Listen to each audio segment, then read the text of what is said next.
Hello বন্ধুরা, শহরের সৌন্দর্যই কিন্তু প্রকৃতির সৌন্দর্য নয়। প্রকৃতির সৌন্দর্য দেখতে হলে আপনাকে যেতে হবে গ্রামে। গ্রামে আছে প্রাকৃতিক সৌন্দর্যে ভরা অপরূপ ফসলের মাঠ।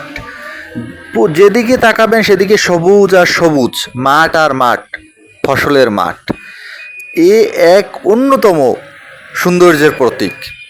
এর পাশে আছে বড় বড় পুকুর, যেখানে গ্রামের বিভিন্ন ফরমালিন মুক্ত, তারপর ভেজাল খাবার মুক্ত, একদম পিওর খাবার থেকে মাছ চাষ হয়।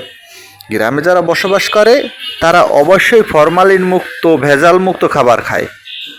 এটা কেন পারে জানেন? তাদের নিজস্ব প্রযুক্তিতে, নিজস্ব ক্ষেতে উৎপাদন করা সবজি, তারপর মাছ, এর জন্য। দেখেন, আপনি গ্রাম্য পরিবেশ যত আপনার মন খারাপ না থাকুক কেন, সে ভালো করে দেবে। গ্রামের একটা সুন্দর দিক হচ্ছে আপনার মন ভালো করার মতন দিক। এই দেখেন, মাঠ ভর্তি গরু ঘাস খাচ্ছে, গরু নিয়ে কেউ মাঠে আসছে। দেখেন, অপরূপ, এগুলো দেখার মতন।